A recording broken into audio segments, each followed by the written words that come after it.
이 뼈를 자르면 이게 짧아지거든요. 정말 좋은 치료라고 말씀을 드리고 싶습니다. 안녕하세요. 어깨미남 정형외과 전문의 홍성호입니다. 지난 시간에 저희가 TFCC 파열에 대해서 알아봤었죠. 그리고 치료 방법에 대해서 알아봤는데, 오늘은 그 중에서도 척골 충돌 증후군의 치료 방법 중 하나인 척골 단축술에 대해서 한번 알아보겠습니다.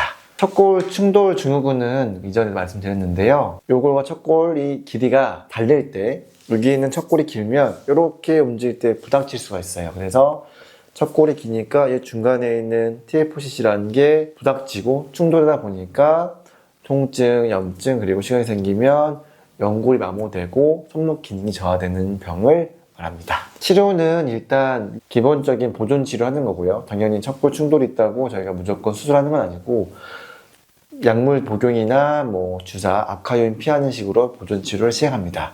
찢어진 파열만 있고 뼈가 엄청 길지 않고 하는 경우에는 TFCC 파열에 대한 변형 절제술, 그리고 동반되어 있는 주상월상인데까지 같이 볼 수가 있겠고요.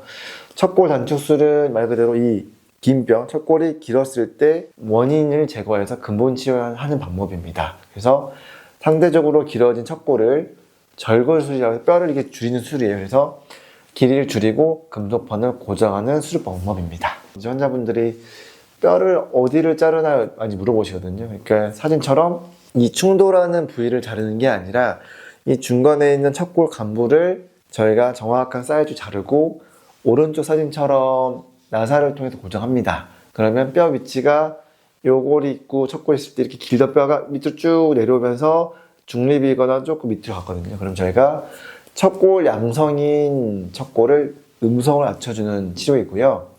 이게 이제 무조건 당연히 이상적인 건 중립인데 너무 내려버리면 또 나중에 관절염을 유발할 수가 있어서 적절한 높이로 낮추는 거, 그리고 무엇보다도 이 자른 뼈의 표면이 붙어야 합니다. 그냥 딱 이렇게 수평 자르는 거랑 사선으로 자르는 건데 왜 사선으로 잘라요? 여쭤보시는 분이 많아요. 보다시피 이렇게 자르는 거랑 이렇게 자르는 거기 때문에 얘보다 얘가 그 뼈의 접촉면이 넓어서 골 유압에 훨씬 유리합니다. 번거롭고 좀 불편한 술이지만 결과가 훨씬 좋습니다. 그리고 제일 중요한 불유압, 뼈가 붙지 않는 가능성이 좀 낮아요. 그래서 이 사선으로 했을 때는 이 절개선이 좀 길거든요. 금속판도 길어지니까 환자분들이 조금 그거에 대한 불만이 있으실 수 있는데, 저는 말씀드리기를 상처가 길 수는 있지만 뼈가 붙을 수 있는 게 너무 중요하기 때문에 1cm 정도를 희생하더라도 저는 사선으로 해서 뼈를 붙이는 게 훨씬 더 중요하다고 생각을 해서 사선 절골을 선호하고 있습니다. 케이스를 보여드리면, 환자분이 이제 양쪽 손목에 힘을 줄 수도 없고 짚을 수도 없다고 통증을 호소하신 분인데, 포인트는 가장 흔한 원인은 짚는 게 힘들답니다. 짚는 게. 그래서 환자분들 오실 대부분 행주를 짜는데 아파요, 아니면 땅을 짚을 수 없어요, 아니면 푸시업을 할 수 없어요 말씀들 하십니다. 그래서 엑스레이를 찍어봤는데 보시면은 뼈가 여기 보시면은 이 척골이 요골보다 깁니다. 2.8mm 정도. 이게 주상골이고 월상골인데요. 이 월상골에 이쪽에 보니까 이 뭉글뭉글한 게 보입니다. 그러니까 충돌하면 척골과 이 월상골이 부닥치면서 뼈에 멍이 들어요. 저희가 보통 골멍이라 하는데, 중간에 있는 TFCC 찢어지고 계속 충돌하면은 이제 멍이 드니까 엑스레이만 봐도 이분은 척골 충돌이 있겠구나라고 의심을 할 수가 있습니다. MRI 찍어봤더니 이 TFCC 뿌리 쪽이 많이 찢어져 있고요.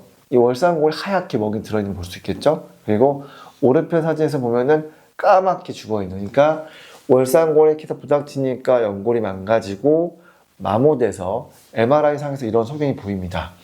이 소견이 보이면서 뼈가 길다, 그럼 척골 충돌 증후군이 있다 볼 수 있고, 당연히 이런 소견이 있을 때는 수술적 치료를 고려를 해봐야겠습니다. 중앙부 쪽이 충돌이 있음에도 불구하고 파열이 안 됐어요. TFCC가 완전 파열이 된 다음에 월상골 망가지는 경우도 있고, 월상골이 망가진 이후에 망가진 경우가 있어서 두 가지가 동시에 있는 경우도 있지만, 이 환자분 같은 경우는 중앙부 파열이 없음에도 불구하고 충돌 증후군이 굉장히 심한 케이스라고 볼 수 있고, 척골 단축이 필요한 상황입니다. 종합을 해보면 환자분 증상이 심하시죠. 그리고 3mm 정도의 척골이 약간 깁니다. 그리고 월상골, 연골, 연화증, 골멍이 있고요. TFC 이 뿌리 쪽이 파열되어 있고, 이런 경우에 저희 할 거는 일단 내시경으로 들어가서 관절경 수술한 다음에 척골을 단축 수술을 하면 되겠습니다. 보통 저는 3mm의 척골 양성이면은 3mm나 3.5mm, 환자분 3mm 했는데 2.5mm 이상을 자르면 안 된다는 논문이 있긴 한데, 그게 이제 항상 그렇지 않아서 평균적으로 그렇게 하지만은 너무 긴 경우는 저는 4mm까지도 단축하는 경우도 있습니다. 먼저 내시경 보니까 이런 빨간색 염증이 있습니다. 그리고 중앙부 파열은 없고요. 변연부나 뿌리물 봉합을 할지를 결정을 해야 되는데 이 기구를 밀리지 않았기 때문에 봉합은 고려하지 않고 있고, 이 활액만개하고 이제 제거가 된 소견입니다. 영상을 보시면은 쉐이버라는 기구를 쓰고 있는데 위에 월상골이 보이죠? 저 연골 원래 엄청 딱딱합니다. 그리고 쉐이버를 눌렀을 때도 안 움직여야 되는데 그냥 멀컹멀컹 움직임이 보이실 거예요. 다시 보면은 이 월상골은 연골이지만 딱딱한 연골이거든요. 근데 흐물흐물 이렇게 움직임이 보여서 저 소견이 그 아까 앨범에 봤던 연골 연화증과 골멍이 있으면 망가진 연골이 또 이렇게 헐렁헐렁 움직이는 그런 소견을 볼 수 있습니다. 그래서 주월상인대라고 해서 주상골 월상을 이어주는 인대도 살펴봤던 이렇게 너플너플 헤어진 옷처럼 헤어져 있기 때문에 열수축을 통해서 이렇게 짱짱하게 저희가 강화수를 할 수 있고요. 월상 삼각인대는 이제 월상골 쪽이죠. 여기도 보면 다 터져가지고 갈라져 있는 모습이 있는데 마찬가지로 열수축술을 해서 정리한 모습을 볼 수가 있습니다. 일단 내시경이 끝나면 이제 절개를 해서 금속판을 저희 댑니다. 그래서 척골 길이랑 그리고 척골 모양에 맞춰서 위치를 잡은 이후에 뼈를 저희가 잘 압박해서 3위 절개를 하였고요. 원래 높았던 뼈가 이렇게 낮아진 척골 음성을 확인할 수가 있습니다. 보시면 이게 조금 징그러울 수 있는데 척골뼈가 이 금속판이고요. 이렇게 압박이 된 모습이거든요. 처음 말씀드렸던 이게 뼈가 붙지 않는 게 가장 큰일 나는 소견이기 때문에 정확하게 절골해서 이 부분이 이렇게 예쁘게 착 붙어야 골절이 유압이 될 수 있고, 만약에 저게 안 맞아서 삐뚤삐뚤하거나 뭔가 어긋나 있으시면 추후에 안 붙을 수 위험이 있으니까 이 척골 단축술은 절골술을 정확히 하는 게 가장 중요하겠습니다.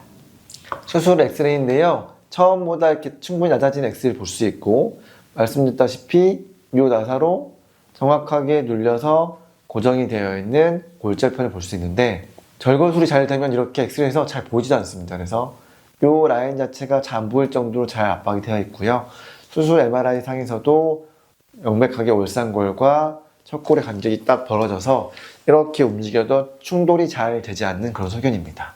수술 후에는 보조기 착용하는데 일반적인 TFC 봉합을 하는 경우에 저희가 이렇게 봉합이 돌아가는 걸 제한하는데요.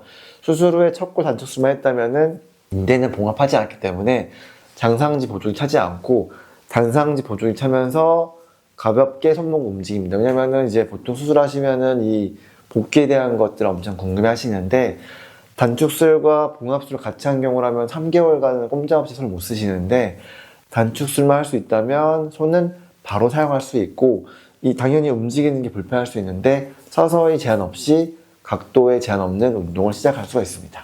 환자분 일주차인데요. 소위 말하는 저희가 이제 굴곡과 신전이 크게 무리 없이 되는 소견, 그리고 이게 관절염과 단축술을 수술했던 상처 소견이 보입니다. 그리고 회전도 보통 저희가 봉합을 하면 제한하는데 단축술만 하는 경우에는 통증도 별로 없고 움직일수록 훨씬 더 부드러워지니까 환자분께 운동을 하도록 교육을 하고 있고요. 2주차 되니까 외전, 내전 둘 다 잘 되는 소견이 보이죠? 이제 실밥을 제거하고서 이렇게 반창고 붙인 소견이고, 보통 제일 궁금해하는 게 어떻게 2주차 이렇게 움직일 수요 말씀하시는데, 말씀드린 것처럼 봉합을 하지 않는 경우라면 손목 움직임에 제한은 없습니다. 4주차 엑스레이시고요. 벌써 골진이 나오면서 부분 유압이 진행되었고, 요골에 비해서 척골이 낮게 잘 유지된 것을 볼 수 있습니다. 똑같이 배회전, 회내전 4주 되니까 조금 더 자연스럽게 진행되고 있고요. 이 영상을 보시다시피 한 달 됐는데 손목 움직임이 제한이 없어요. 물론 이건 제가 원래 찍었던 영상보다 한 1.5배 빠르게 하는 영상이긴 한데, 환자분 입장에서 뼈를 자른 수술했지만 이게 관절 범위가 이렇게 될까 싶을 정도로 빠르게 재활을 할 수 있는 모습을 볼 수 있고, TFC 파열이 됐고 척골이 긴데 봉합을 안 해도 될까요? 많이 여쭤보시거든요. 그래서 이 불안정성이 심하고요. TF18이 심해서 봉합이 필요한 경우라면 당연히 저도 봉합을 합니다. 근데 이 손목 흔들림이 심하지 않고 충돌 증상이 메인이고 TFCC를 단축했을 때 흔들림이 줄어들면 저는 단축술만 시행을 하고 있어요. 여러 논문이 있는데 꼬매는 것과 단축이랑 다른 수술이지만 그 결과에는 별반 차이가 없다는 논문이 꽤 많아요. 그래서 요번의 결과에는 환자분이 흔들림이 심하지 않고 충돌이 메인이었기 때문에 단축술만으로도 좋은 결과를 얻었다라고 말씀을 드리고, 이 뼈를 자르면 이게 짧아지거든요. 그러면서 이 뼈가 당겨진 효과로 인해서 이 중간 인대가 약간 타이트해진 효과가 있어서 수술 후에 단축술만 했는데도 뼈가 흔들림이 잡히는 경우가 많아서 이제 뭐 교수님들 중에서는 이 중간에 있는 인대 때문에 단축술만 해도 어느 정도 불안정성이 좋아진다는 말씀하시는 분도 꽤 있습니다. 그래서 결론은 척골 단축술은 쉬운 수술은 아닙니다. 그리고 환자분 느끼기에 뼈를 자른 수술이니까 굉장히 뭔가 안 하고 싶은 수술인데요. 환자분들께 항상 말씀을 드리는 게 이 수술을 해야 되는 경우고 적응증이 되는 분이라면 정말 좋은 결과 얻을 수 있기 때문에 무서워하지 말라 말씀을 드리고 있고, 단지 이제 수술을 할 때 정확히 잘라야 되는 법, 그리고 관절경도 같이 해서 잘 해결해야 되고, 특히 분류압, 뼈가 안 붙는 경우에는 굉장히 이제 큰일 나는 상황이 생기기 때문에 잘 단축술을 해야 된다 말씀을 드려서, 정확한 절골술과 좋은 치료만 이루어지면 그 고생했던 통증 훨씬 좋아지고 환자분들의 그런 일상생활에서의 편함을 얻을 수 있거든요. 그래서 척골 단축술이 있고 보존 치료에 실패하신 분이라면 척골 단축술은 정말 좋은 치료라고 말씀을 드리고 싶습니다. 시청 감사드리고요. 어깨미남 좋아요랑 구독도 부탁드리겠습니다. 감사합니다.